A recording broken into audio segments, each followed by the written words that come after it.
So in this lesson, we're going to tackle some quadratic functions. Quadratic functions are familiar to you from earlier in your math career. They look like this, right? And of course, the reason why this is a quadratic function is that the highest exponent is this 2 here. So the highest term is the x squared term. So smaller than that, just a plain old x would give us a linear function, right? And then we'll study some higher exponents, higher powers of x a little bit later in the course. The reason we're studying these, we're not just doing this for fun. These model a bunch of useful things in real life. One is profit. For all you potential entrepreneurs out here, these model profits of businesses based on sales. They also occur sort of naturally when you're finding area of a rectangle in particular. So base times height means you're multiplying two x's together, which gives you a power of 2. And then lastly, and then the application we're going to focus on is what's called projectile motion. And projectile motion is essentially stuff that's flying or falling. So Galileo, hundreds of years ago, realized that the speed of a falling object varies with the square of time. That's the sort of classic application. We're going to focus on that here today.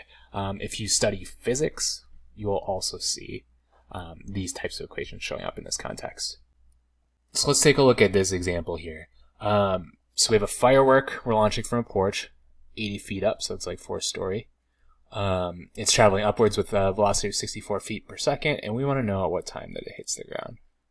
So it might be useful to know, right, if we're firing some exploding objects, when they're going to come back down.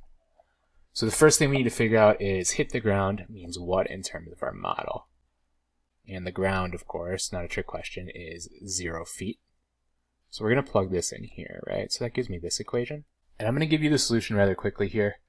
Make sure you capture it. I'm moving quickly because 1, you can pause the video if you need to, and 2, you've seen this before. So I've factored, right? And first thing I noticed was that 16 is a common factor of all 3 of these numbers. So I divided each term by negative 16. I factored it out. Watch your signs here. And then I factored my quadratic into 2 binomials, so t minus 5, t plus 1. This is the crucial step.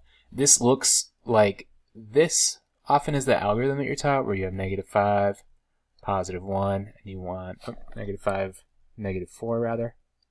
And you want 2 numbers that add to the bottom, multiply to the top. And those 2 numbers are negative 5 and positive 1 in this case. So that's what I did here.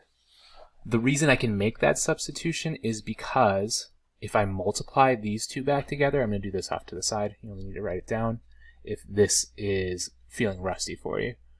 If I multiply these 2 back together using this Punnett square method, notice I get what I started with when I combine those like terms. So that's why that substitution is possible.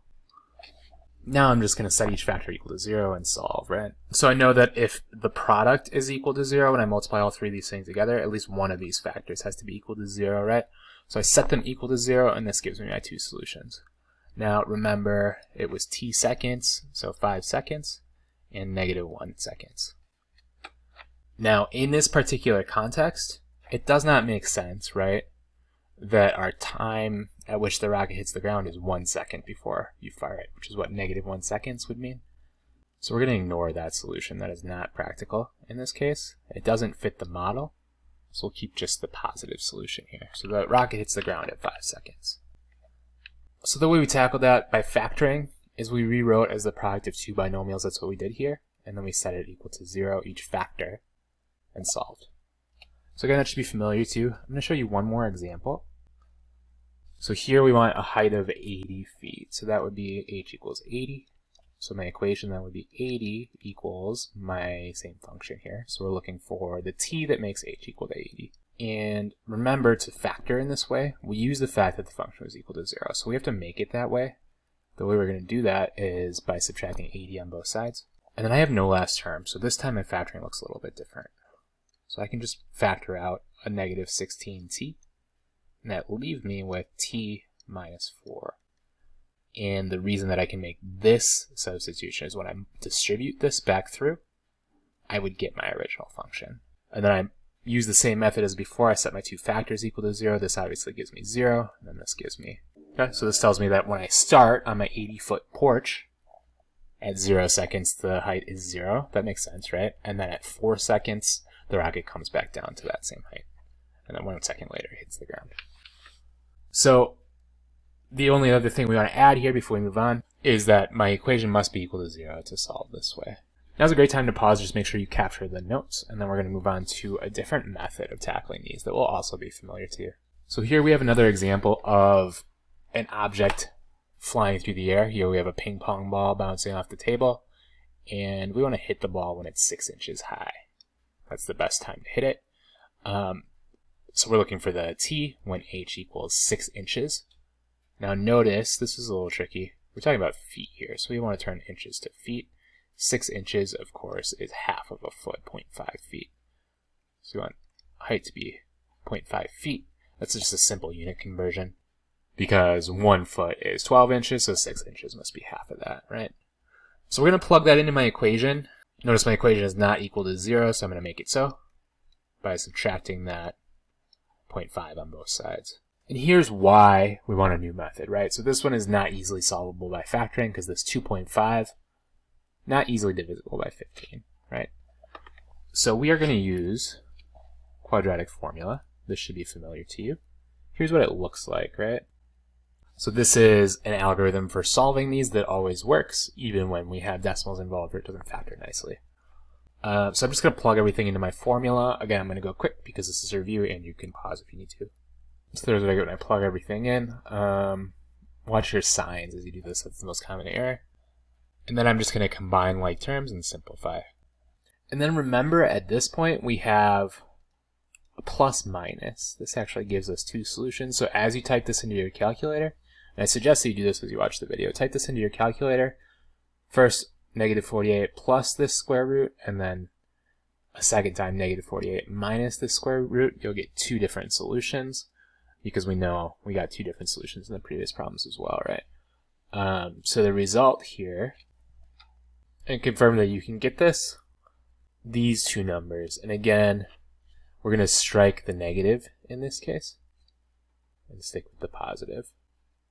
So very, very quickly after that ball hits the table is when you want to swing in this particular problem. So our key takeaway now is that you have options, right? So as long as one side of our equation is equal to 0 for these quadratics, you can choose the easiest method, and we have 2 that we just introduced. All right, before we move on now, make sure you've captured these notes, and then we're going to take a look at what these look like graphically.